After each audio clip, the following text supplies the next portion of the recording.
Hey, what's up everyone? Today we're going to be doing an advanced tornado guide. There are three main spots that I've split this up into: a hog placement, a goblin barrel, and miner placement. And like I said, these are obviously like to activate the king tower. I'll also be doing some other techniques towards the end of the video. And then finally, the spot that is at the corner of the king tower, and it is used to activate giant as well as every other like mini tank or damage dealer. So first off, we'll be doing hog. And so the key thing I think with the placement of the hog and the way I explain it is it's one tile from the king tower and whatever side the hog is coming from, left or right, and then it's two up counting the tile you start on. So it's not the tile directly on next to the king tower, it's the one right above it. And so next up, let's get into the gob barrel and the miner placements. So the easiest way to explain this one is it's on the lane of the king tower, like the lane that comes out. And it's one above that. And this works for both miner and gob barrel, so that's why I'm able to group them together. It will pull in gob barrels with only taking one hit, and then depending on where the miner comes from, it'll either do 0 hits as shown here, or it'll get like 1 hit off. And then the safe spot for miner and gob barrels is at top left corner if you want to counter it yourself. And then, like I show here, you don't always have to put in the exact tile. You can kind of try to wait, because if they do play in the top left corner, you want to make sure that you don't play tornado before that. Alright, so next up is the one on the corner. And then as I showed in asterisk, it can be changed based on the unit that you're using. So the building targeting troops, you want to pull up one, and then guards and knight, you want to pull up one. But for like elite barbs, they both get one swing, and then obviously don't do this more than one time because they take your king tower down to almost half HP. But yeah, so at the corner it works for elite barbs, and it counters them pretty effectively. So it's a positive 3 elixir trade, and I think it's really worth it. And as I'll show towards the end of the video, there's actually like more advanced tactics to where you can take no damage and still activate it with elite barbs and some other units. Here you can see me activating the king tower with ice golem. I was actually kind of surprised. That was the thing I learned. I didn't know you could use Ice Golem. I actually figured out. I was like, hey, maybe I'll test it. And this is one I kind of advise against, because a mini pick a hit on your tower is pretty brutal. Since it has a slow attack speed, it'll get one off still. And it does so much damage by itself. So I advise against that. Maybe if you can block it and master that technique that I'll show later on. And here's the Valkyrie. The Valkyrie gets one swing, very worth it as well. And then here's another one that I tested and actually didn't know previously. This is versus a barb hut. I wouldn't do it versus normal barbs, they get too many swings off and their bodies block each other. But versus a barb hut, if you do that corner placement, it will activate the king tower and you will take very minimal damage. So it's actually a pretty hard counter to barb hut, which is interesting. So next up we'll do knight, and knight is among the group that you need to put the tile one higher than the corner, because as you can see here, I put it in the corner, but he gets 2 hits off.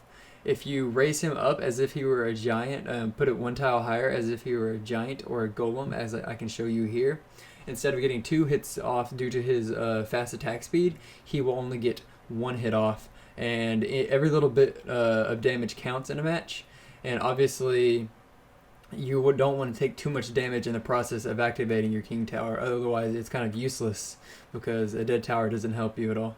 So next up, here are the two the win conditions that you're often seeing in the current meta, and with this placement, the giant and the golem will both get 1 swing off, very minimal damage honestly.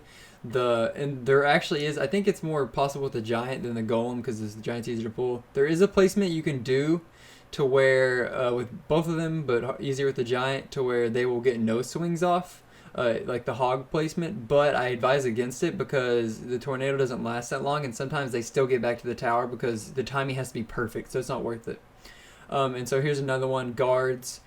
The timing with them is weird because it depends on when the crown tower targets them, but it doesn't really matter. Like, just do the corner placement or the one up. They both work pretty effectively. And then here is an outside unit, really with Electro Wiz. It's actually really easy. All you have to do is kind of pull them towards the middle, towards the king tower. And then next up, here are the interactions with the Royal Giant. You can pull it backwards to keep it out of range while the tower still attacks it, or once it locks on, you can switch the lanes. I advise both only doing these in kind of emergency situations. I think the best effect is probably actually to Just have your units stacked up and then pull it all the way back as opposed to close. And then finally, we're going to get into the advanced techniques. You can use units such as Skeletons, Ice Golem, and Ice Spirit to activate your King Tower against high damage troops without taking any damage at all. So as you can see, I use the Ice Golem to stop the elite barbs there. They kind of just slid on right past it. And then they activate the King Tower without doing any damage. And then here you can see me using Skeletons, and then once again against the Prince I can use Ice Golem. And this is really cool because you can't really, because of his charge, you can't really use Tornado against Prince under normal circumstances, but if you can stop him and block his, not only do you block his damage on the tower, you block his charge, and that allows you to Tornado.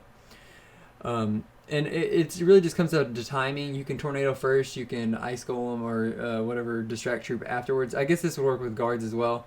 Or you can do, yeah, so like I said, you can do Tornado first, or you can do your Distract Troop. It really doesn't matter, just whatever you're comfortable with. And then finally, we'll get into using Tornado along with spells.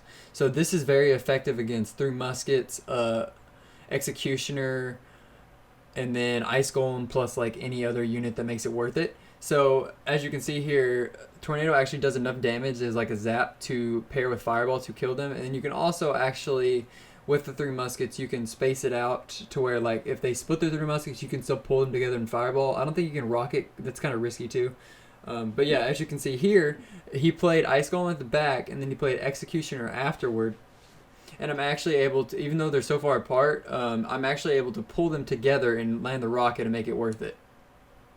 So, and as everyone knows in this current meta, a very, very strong combo is Executioner plus Tornado. And I actually didn't even get a perfect Tornado here. I pulled them back a little bit too far out of his range. But you can see, just Executioner can just wreck everything. And by the time the Giant gets to the tower, all it takes is an Ice Spirit to stop him from doing any damage at all, paired with the Skeletons. And finally, I'll show you guys a clip to end it that I did on stream that consisted of me rocketing for very good value. I hope you guys enjoyed the video, and I'll see you next time.